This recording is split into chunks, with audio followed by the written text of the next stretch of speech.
नमस्कार दर्शक बंधु पाणीपाग अपडेट रे आपनको स्वागत। बंगोपसागर सृष्टि होइतिबा लघुचाप प्रभाव में राज्यर विभिन्न अंचल में प्रबल वर्षा देखा मिला।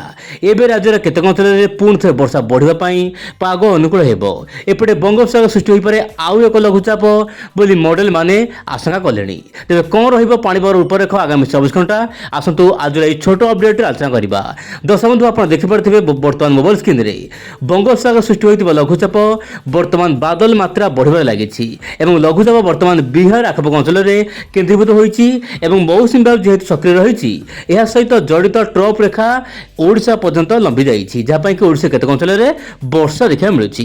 गत 24 घंटा मध्य केउंझर हाटडीरे सर्वाधिक 210 मिलीमीटर वर्षा देखा मिलुछि। तेबे आगामी 24 घंटा मध्य राज्य केतक अंचल में हल्का फुल्का वर्षा केतक अंचल भारी वर्षा रही पारे आगामी 24 घंटा पाई। खास करके दर्शक बंधु आप देखिपारे आपन नुआपड़ा बलांगीर बरगढ़ ता सहित सुंदरगढ़ केउंझर एवं मयूरभंज जिलार स्थान विशेष में प्रबल वर्षा हो पारे।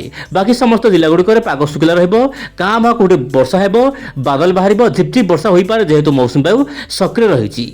जहाँ जनापड़ी बर्तमान समय धीरे धीरे मौसुमी बायु सक्रिय रही और राज्यर विभिन्न अंचल में हल्का फुल्का वर्षा जो अंचल में येलो अलर्ट रही से अंचल में वर्षा देखा मिल पारे सामान्य अधिका। वायुर चलन मध्य जनापड़ी कि बंगोपसागर सृष्टि होता लघुचाप ओएल मार्क लो प्रेसर रूप नहीं बर्तमान बिहार उपर केन्द्रीभूत होती।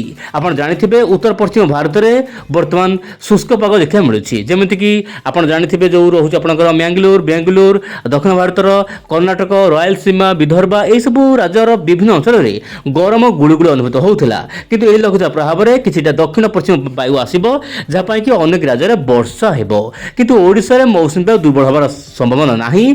लघुचाप प्रभाव में ओडिशा रे भल वर्षा होइछि एवं आपन जिले में वर्षा होइछि कि नहीं चाष कार्य केमिति चलिछि निश्चय पर कमेंट बॉक्स रे आपन मत प्रकाश करंतु एवं आगामी 3-4 दिन राज्य रे केतक अंचल में वर्षा स्थिति एवं मेघुआ पाग रहिबो किंतु आसुछि आउ एक लघुचाप मु कहबो चाहिबी आपन देखंतु मोबाइल स्क्रीन रे मॉडल ECM डब्ल्यूएफ मॉडल जो यूरोप रोचे तार जो मेंबर रही AI मॉडल यह आकलन करुच्ची बंगोपसागर रे बा उत्तर पश्चिम बंगोपसागर बांग्लादेश उपकूल में गोटे लघुचाप हो पारे प्राय 25 रु लेकिन 27 तारीख मध्य किंतु तारीख सामान्य एपट सेपट हो पारे जेहेतु दीर्घमियादी आकलन रही किंतु पूर्वानुमान अनुसार आगामी प्राय 7-8 दिन पर आउ एक लघुचाप हेबो। दक्षिण पश्चिम मौसुमी बायुर शक्ति यही भली बजाय रहिबो ओडिशा रे भल वर्षा हेबो तेणु चाषी भाई माने आगकू चाष कार्य नहीं पारिबे। किंतु पाणीपागर जो बड़ अपडेट रही एलिनो को लेकिन बर्तमान एलिनो ओडिशा पर प्रभाव नाही बोली कहि परिबा। प्रतिदिन पाणीपाग खबर देखंतु विंडो चैनल को एबे सब्सक्राइब करंतु। आज पे एतिकी नमस्कार जय जगन्नाथ दर्शक बंधु।